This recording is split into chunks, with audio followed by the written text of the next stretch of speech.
どうもこんにちは、大輔です。こちらの入国制限緩和シリーズですね、5月から定期配信を始めまして、今回がね、もう第6回目になるわけなんですね。僕のチャンネルの中でも特に視聴回数が多いこちらのコーナーではありますので、皆さんですね、それだけ海外に行かねばならない理由が何かしらね、お持ちの方多いんじゃないでしょうか。そんな皆さんが世界各国の渡航ハードルの実際のところですね、短時間でチェックできるような内容になっております。ぜひ最後までご覧いただければと思います。本日の流れはこちらになります。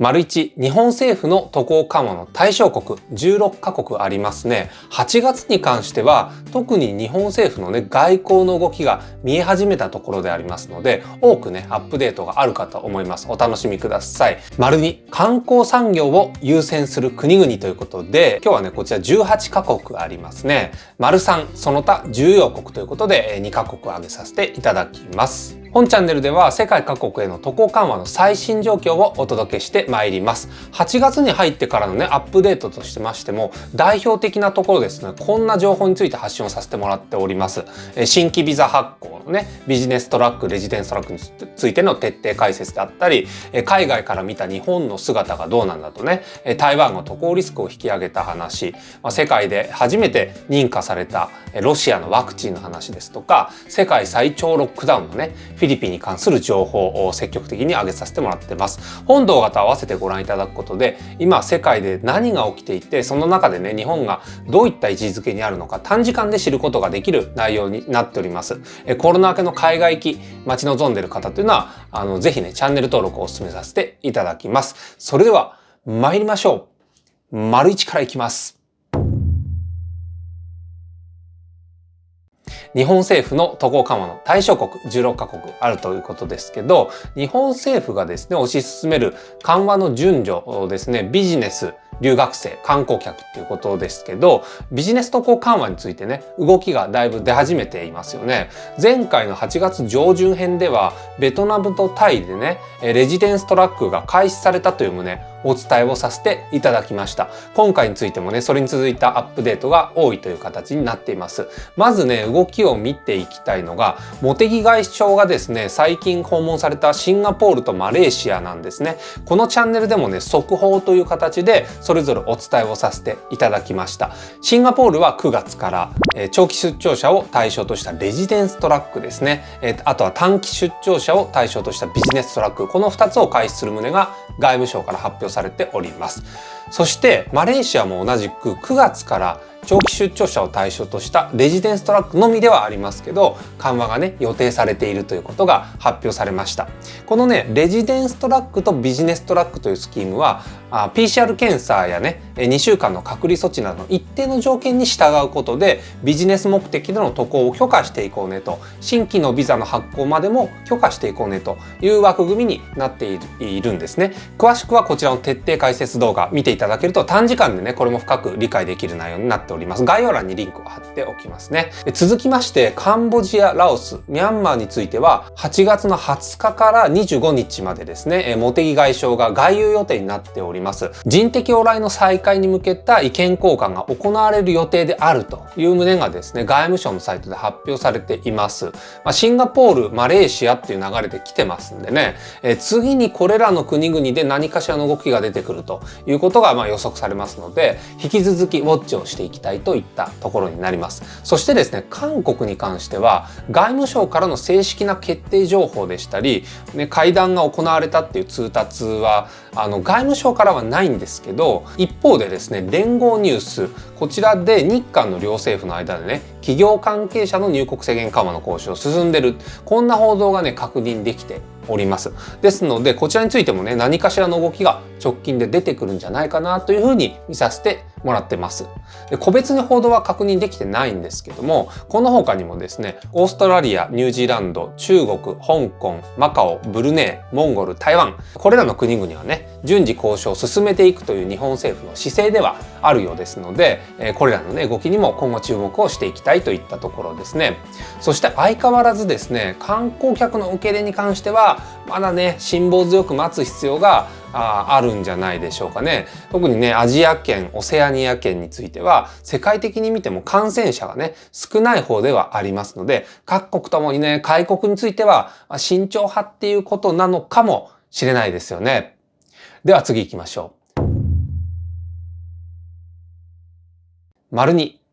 観光産業を優先する国々ということで18カ国ね、今日は挙げさせていただきます。まずはヨーロッパから見ていきましょう。世界的に見ても渡航制限の解除がね、特に進んでいる地域っていうのはもう間違いないと思いますね。この表を見ても。全ての国を挙げると大変ですのでね、ここでは人口1000万人以上いて渡航制限がね、緩和されている国を挙げていきます。日本から渡航した際のね、入国制限ですとか、PCR 検査、隔離措置がね、ない国っていうのはだいぶ増えてきましたね。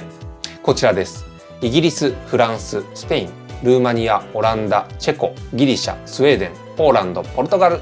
これらの国々への渡航がですね、手続き上は可能というふうに理解していいんじゃないでしょうか。イタリアとウクライナについては入国後のね隔離措置が必要になるという旨が外務省の情報から記載が確認できてますので、注意が必要ですよね。そしてですね、今現在も日本パスポートでの入国ができないという国に関してはドイツとベルギーが挙げられますので、この点についてもね注意が必要です。ヨーロッパ以外にも目を向けてまいりましょう。ドバイは事前の PCR 検査による陰性証明が必要ですけども入国は可能ということですよね。でモルディブもですね7月から入国再開を行っていて、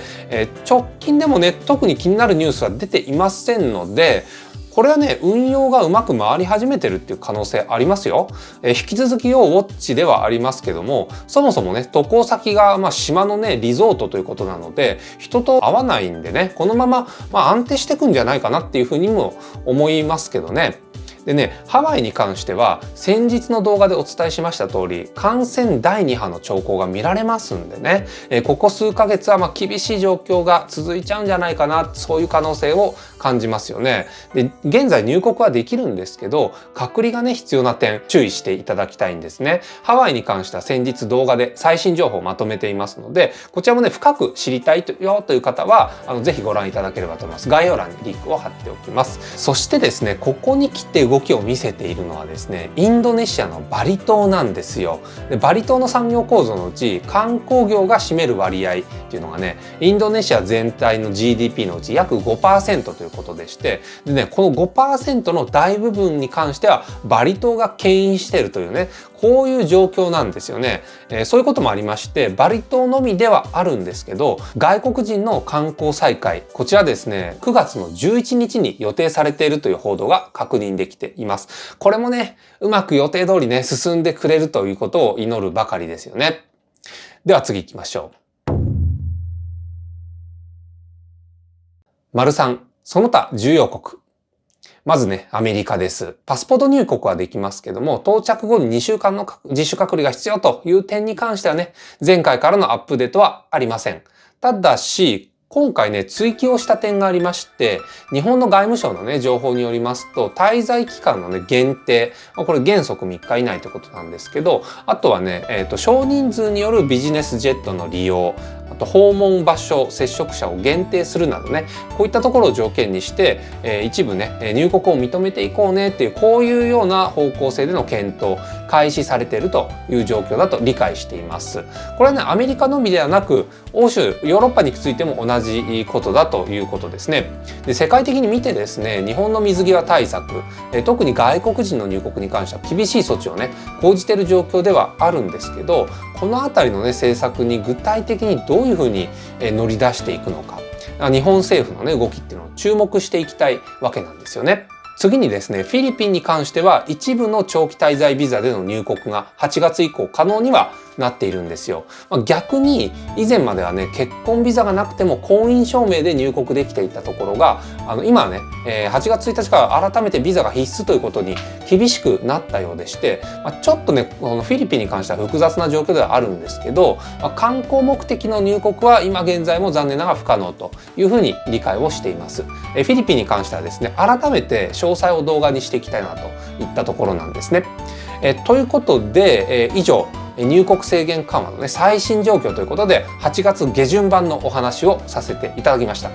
今週に関してはライブ配信をですね、日曜日の午後4時から実施しようかなと思っております。海外に家族ですとか恋人がいらっしゃる方、仕事がある方、またはね、海外在住の方が多く参加するライブになっておりますので、リアルタイムにご質問されたい方にとっては、とっても有意義な場所になるんじゃないかなと思います。お時間許す方、ぜひご参加いただければと思います。それでは、良い一日をお過ごしください。